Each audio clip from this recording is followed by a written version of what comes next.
All right. Hi, everyone. My name is Emmanuel. I'm a product manager at Chainlink Labs.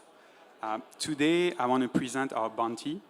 I'm also going to do an overview of our platform and talk a little bit in detail about CCIP and cross-chain. So our bounty, we have $1,000 for the best use of Chainlink services, any services. All right, so quick overview of the Chainlink platform. First, we have oracles. So oracles is basically a way to get external data into blockchain. However, oracles alone are not enough. To make sure that the data that is injected in blockchain is secure and not easily compromised, there's decentralized oracle networks. It's a network of different server nodes that will pull the same data and ensure that that data is accurate and can then be input into blockchains. There's many services in the Chainlink platform. It's not only about price feeds. There's any type of data feeds. There's also data streams, which is basically a pool version of the data feeds. There's CCIP that enables cross-chain transfer. We're going to talk a little bit more in detail about it later.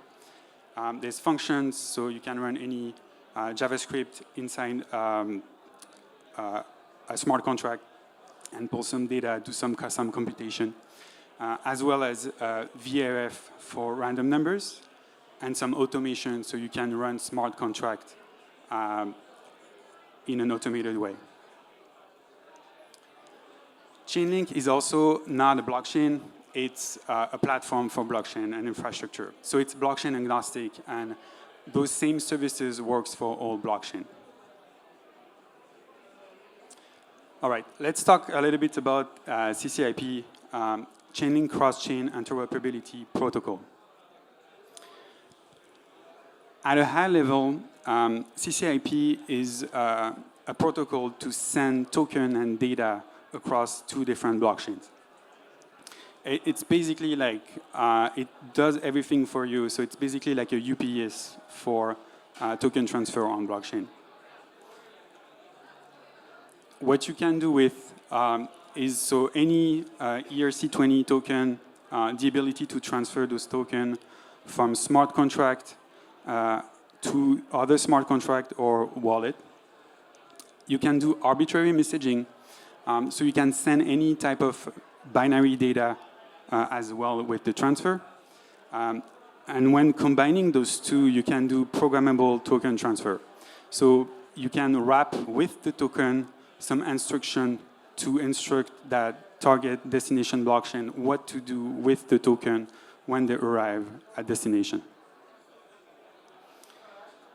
Today I'm going to do a quick live demo. I'm going to transfer some USDC from a smart contract that's deployed on Avalanche Fuji to Ethereum Sepolia.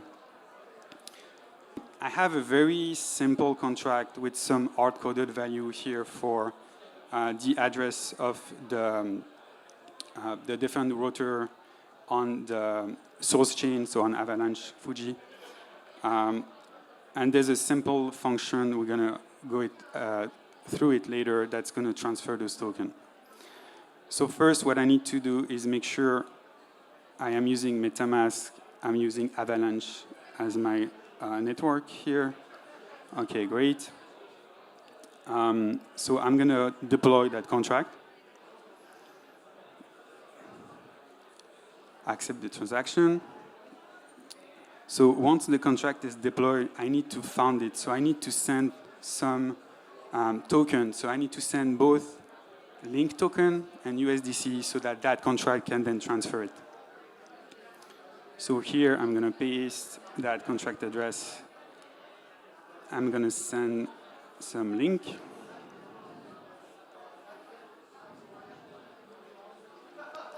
As well as some USDC. Obviously, I'm on testnet. You can grab all of those tokens in different faucets.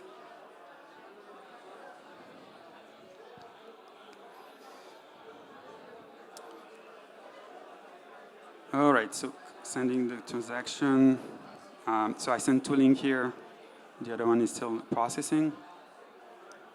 All right, great.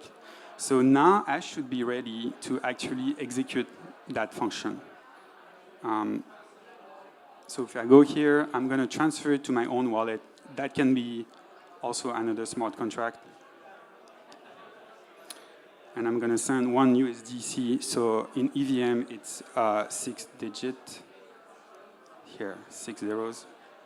All right. So I'm going to execute the transaction.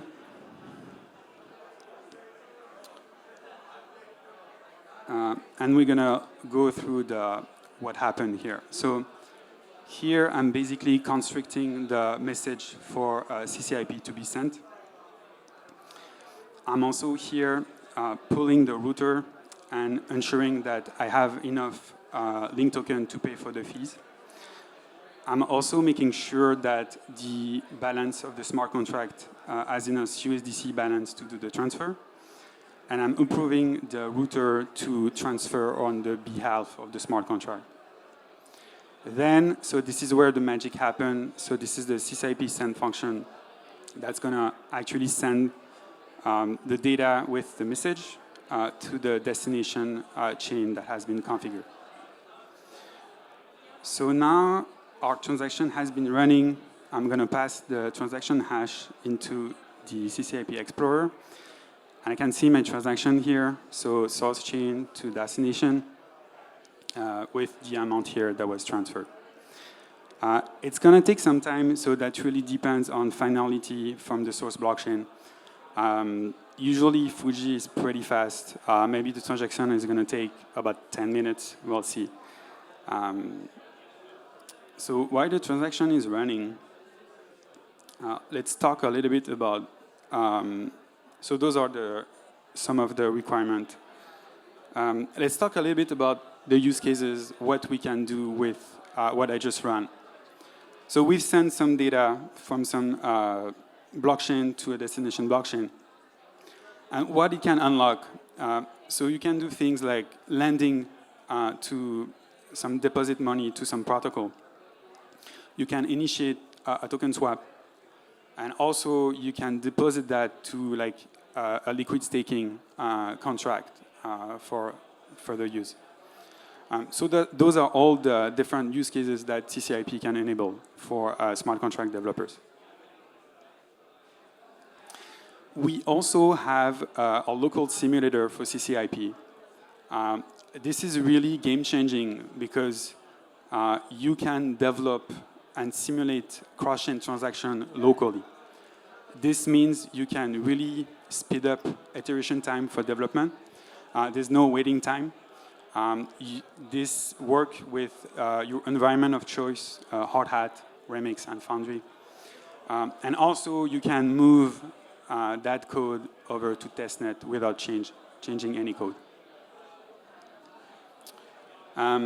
We also have a brand new redesigned faucet where you can get all the token you need for your development, for any cross-chain development. Yeah, so lastly, why should you use CCIP? So first, there's a local simulator that greatly help with iteration and local development. We have on your faucet. More importantly, you don't need any infrastructure to run the transfer. So basically, you just have to pay the fee on the source chain, either in the native gas token or link, and then CCIP handles everything for you. So it's just like giving a package to UPS, if you want to say. Also, you can send both the token and some data at the same time, which enables many use cases, as we've seen.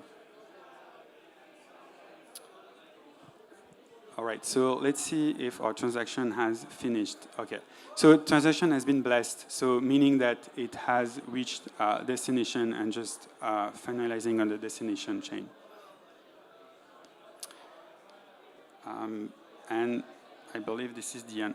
Right. Thank you very much.